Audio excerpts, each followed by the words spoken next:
Live Téléfinance, merci d'être avec nous. Et comme tous les vendredis, Eric Galliègue, le président de Valcan Expertise, est avec nous pour décrypter l'actualité de la semaine. Bonjour. Eric, c'est le point stratégique hebdomadaire qu'on va faire avec vous. Et on commence avec la performance hebdomadaire, le CAC qui a consolidé ses gains antérieurs en abandonnant un peu moins de 1%. Un peu moins de 1% du jeudi soir au jeudi soir, donc on a une baisse un peu plus marquée avec l'ouverture qui se fait aussi en retrait aujourd'hui. C'est une consolidation donc de l'ordre de 1%. Elle est observée aussi aux États-Unis puisqu'on a le même phénomène et aussi sur l'euro qui continue à baisser de près d'1% à nouveau cette semaine contre le dollar qui progresse toujours contre beaucoup de monnaies.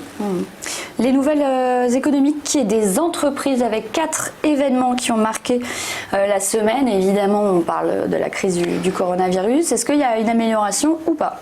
Alors sur le plan sanitaire, il y a plutôt des bonnes nouvelles, c'est ce qu'on peut dire au vu donc des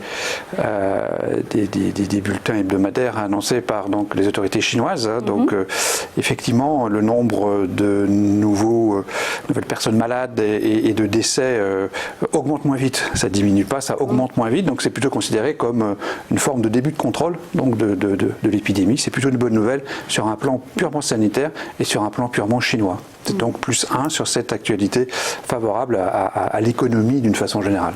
Dans l'actualité également, l'alerte d'Apple. Alors, Apple, on ne pouvait pas ne pas évoquer effectivement Apple, première capitalisation boursière américaine et son alerte disant effectivement que l'objectif de chiffre d'affaires du premier trimestre 2020, du second trimestre de son exercice décalé, ne sera pas atteint. On s'en serait un petit peu douté quand même si Apple fait figure vraiment de monstre sacré des entreprises américaines. 63-67 milliards de dollars de chiffre d'affaires au premier trimestre ne seront pas atteints.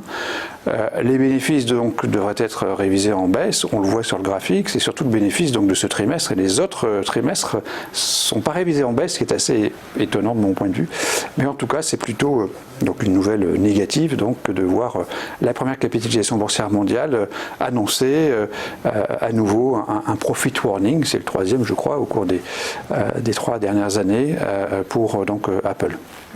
Autre mauvaise nouvelle, les alertes sur bénéfices avec des révisions en baisse en Europe.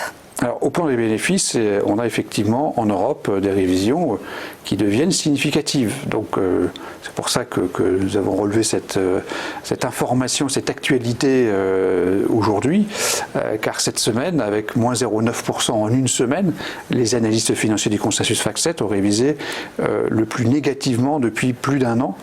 Leurs anticipations de bénéfices pour les 2 exercices de prévision. C'est une moyenne entre 2020 et 2021, donc 0,9%, 1,2% de baisse pour 2020, c'est quand même important sur une semaine, et 0,6 je crois pour la seconde exercice de prévision. C'est bien sûr une nouvelle négative, même si les révisions en baisse sont permanentes depuis finalement des années. Elles prennent un tour quand même un peu plus agressif avec notamment différentes entreprises du secteur automobile, de l'industrie, Valeo, on a eu aussi tout le secteur donc, des équipementiers automobiles, Renault, qui annonce donc une situation un peu compliquée pour l'année 2020. Donc c'est bien sûr une mauvaise nouvelle et une actualité négative pour cette semaine. Et autre actualité négative, le Japon en quasi-récession. Le Japon, on peut dire récession dans la mesure où le dernier trimestre 2019, quatrième trimestre 2019, a été très négativement impacté par la hausse donc, de la TVA, du taux de TVA qui est passé de 8 à 10%. On est passé de 5 à 10 en un grand nombre d'années. À chaque fois que le Japon augmente son taux de TVA, le pays entre en récession, quasiment. Donc on a ici un trimestre négatif, dernier trimestre 2019 négatif, de 1,6% par rapport au trimestre précédent. Les tout derniers chiffres qui ont été publiés il y a quelques instants sur les indicateurs avancés Markit sont très mauvais, voire catastrophique. Ça n'étonnera personne au vu de ce qui se passe au Japon et qui est quand même assez bien lié à la Chine évidemment et au coronavirus. Donc tout ceci nous montre que le Japon est en récession. Donc 2 trimestres consécutifs de baisse, c'est techniquement une récession et c'est bien sûr une nouvelle négative. Le Japon, faut-il le rappeler, est la 3e puissance du monde. Donc du coup, si on fait la synthèse de ces actualités avec vous, Eric, on est plutôt sur une mauvaise note cette semaine. Mauvaise note, donc Donc la seule bonne nouvelle, c'est au plan sanitaire pur, le sentiment qu'on est peut-être sur la bonne voie, sur la voie de la guérison, va-t-on dire, de ce fameux coronavirus, sachant que la situation est toujours évidemment grave. Sur ce sujet-là au niveau chinois, au niveau mondial.